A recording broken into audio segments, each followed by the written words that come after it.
Meron pong 10 bad habits na ginagawa natin paggising sa umaga. Yung mga bawal gawin, pwede mahilo, pwede ma-vertigo, yung iba pwede ma-high blood, pwede ma-stroke. O tingnan natin na 1 to 10. Number 1, bawal yung paggising biglang uupo. Okay? Yung biglang upo, biglang tayo, delikado. Kasi syempre, buong gabi ka nakahiga, naalimpungatan ka. Pag upo mo, pwede ka ma-vertigo. Merong mga crystals yan sa loob ng tenga natin. Pag naggalaw yan bigla, iikot yan. Nako, pag naramdaman nyo yung vertigo. Tapos, mula sa upo, delikado rin yung biglang tayo, lalo na sa senior. Kasi sa mga senior, ang mga ugat natin matigas na yung mga artery.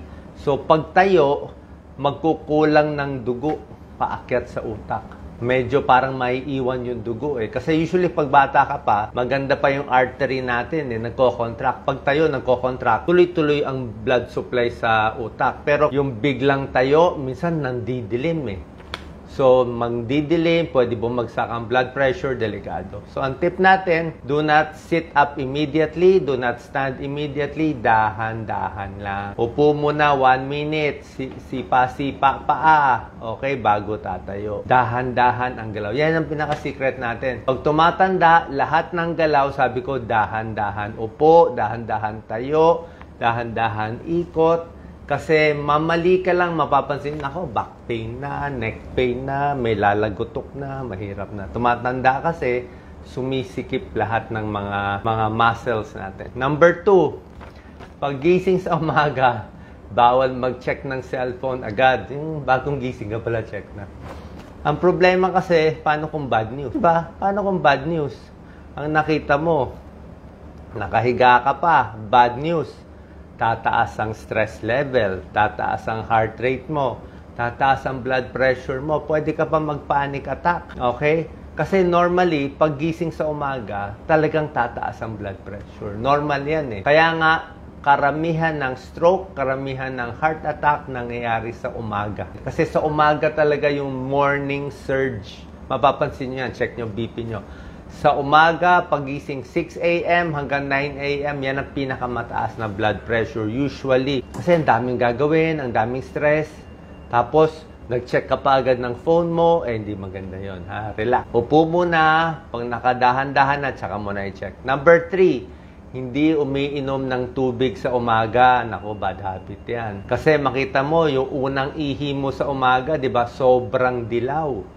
Mapanghi, madilaw. Kasi nga buong gabi, dehydrated ka. Kulang ka sa tubig. Pag kulang ka sa tubig, lalo na sa umaga, pwede magka-urinary tract infection, pwede magka-kidney stones, yung mga toxins sa dugo, hindi maaalis. Tsaka pag maraming tubig, good for heart and brain circulation. Sabi ko, gano'ng karaming tubig? Isang araw, mga 8 hanggang 10 basong tubig, or pwedeng fluid in a day. Hindi naman kailangan talaga tubig yung 8 baso. Pwede 6 na baso yung tubig, 2 baso yung juice, o isang kape, isang juice, o yung isang baso, baka isang tasa ng sabaw, o tubig na rin yun. 8 to 10 glasses. Sa umaga, usually, dapat 1 baso, 2 baso agad. Kailangan natin yan para maalis yung mga dumi sa buong gabi. Number 4, paggising sa umaga, trabaho agad. Yan ang masama. Okay? Too much work. Yung talaga nagmamadali sa umaga. Bakit? Tulad ng sabi ko, 5 a.m. to 8 a.m., 9 a.m., mataas ang risk ng stroke. So, pwede ka ma-stroke, ma-high blood sa umaga. Number 5, hindi nag-aalmusal. Yan ang bad habit, di ba? Pasok na sa trabaho, nagda-diet ko ayaw mag-almusal. Alam naman natin, breakfast is the most important meal of the day, di ba? Yung mga nagbe-breakfast sa umaga, mas maganda performance sa school, mas maganda performance sa trabaho.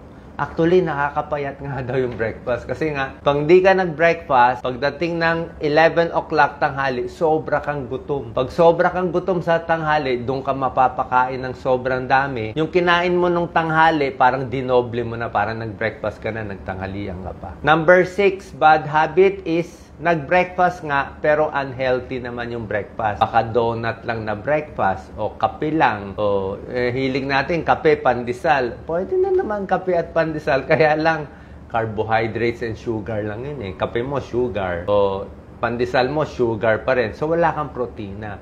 Mas maganda sana kung may itlog, may protein, may isda, may gulay. Sabi nga, di ba, breakfast is the most important meal of the day. Pag maayos ang breakfast mo sa umaga, lalo na sa mga bata, mataas ang grade sa school. Mas nakakasagot, hindi kumukulo ang tiyan. Pati yung mga workers, mas nakakatrabaho. Number 7, very important. Stretching in the morning. Ang bad habit, ayaw mag-stretch, di ba? Pag bata ka pa, hindi ka mag-stretch, okay na siguro, walang problema. Pero pag matanda ka na, naku, sa umaga, kailangan i-stretch mo yung kamay mo. Ako, kailangan nagaganyan-ganyan tayo. Naku, sa likod, low back, di ba? Itong mga shoulders, sikip yan buong gabi. Yung stiff neck buong gabi. Ito, stiff neck yan, no?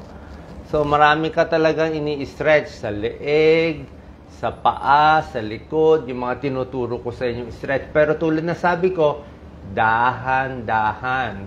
Kasi pag binigla mo, baka ma-sprain, baka masobrahan. Hindi na kaya gawin usually yung nagagawa dati. Kung dati kaya mo mag-squat, ngayon hirap na tayo mag-squat. Diba? Magtalongko. Dati kaya mo magbuhat, ngayon hindi na kaya magbuhat. Kasi nga, humihina ang muscle pag tumatanda, dumadami yung taba, humihina ang puso, humihina ang kidney, pati yung balance humihina. Mas hilo-hilo tayo pag tumatanda. Kasi nga yung balance hindi na rin maganda. Tsaka yung mata, di ba? Yung paningin, lumalabo na rin. So, lahat yan. Kailangan natin kasi malinaw ang mata for balance eh. Pati mata lumalabo, kaya nawawala din yung balance. Stretching in the morning, good for circulation. Neck pain, back pain, leg cramps. Yan, iwas tayo. Number 8, hindi iniinom yung gamot sa umaga. O, diba? Importante, huwag kakalimutan yung maintenance. Lalo na kung meron kayong vitamin sa umaga, may maintenance, tutuloy-tuloy nyo. Number 9, bad habit. Hindi naghihilamos, hindi nagtutoothbrush. Siyempre, kailangan maghilamos, mag-toothbrush. Pimples, infection, wrinkles, toothbrush, bad breath, tooth decay, di ba? So, kailangan yan.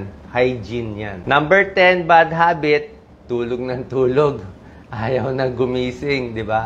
Meron po kasi tayong circadian rhythm eh, yung katawan natin. Yung katawan natin, alam niya kailan gigising, alam niya kailan matutulog. Pag may araw na, automatic yan eh. Para tayong mga manok eh. Pag may araw na arawan yung mata, bababa na yung melatonin level. Ibig sabihin, gising ka na. Gigising ka na. Tapos sa umaga din, tataas na yung cortisol natin. Automatic yan. Tataas ang stress level sa umaga, tataas ang BP, mas gising ka na, lalo na pa nagpa-araw ka, mas alert ka talaga. Oras na dumilim na, nawala na yung araw, madilim na, wala nang araw sa mata, wala nang ilaw, dyan tataas na yung melatonin. Mga 8 o'clock, 9 o'clock, tataas na yung pampaantok natin, aantokin ka na. So, sinusunod natin. Kaya pag binago nyo, yung mahirap sa mga night shift, o yung trabaho sa gabi, o yung tulog ng tulog sa umaga, nagugulo yung rhythm. Pag nagulo yung rhythm, hindi maganda sa katawan. Okay? Other tips, syempre dapat magdasal, mag-meditate sa umaga. Deep breathing, sabi nila, pag positibo ka sa umaga, pag happy ka sa morning, happy ka sa buong araw. Lalo na sa mga senior. Siyempre, senior, marami depressed eh. Diba? Positibo ka sa unang nakita mo, mabait na tao, happy ka na buong araw. Unang nakita mo sa Facebook, nag-social media ka, nakita mo yung kaaway mo, o kinaiinggitan mo, buong araw mo sira na. Okay? Kaya uunahin mo talaga. Count your blessings, kung ano man blessings, wag magkumpara sa iba. Kaya nga, start the day right. Okay?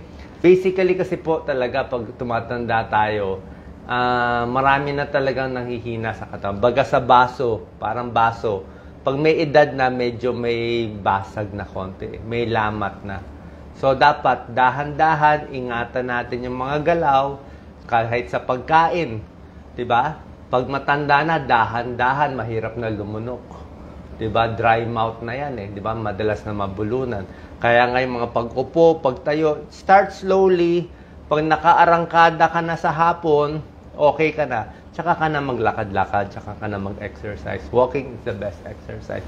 So, simpleng tip lang, pero makakaiwas tayo sa maraming sakit at stroke at iba pa. Share po natin sa ating kababayan, kahit senior o hindi pa senior. God bless po.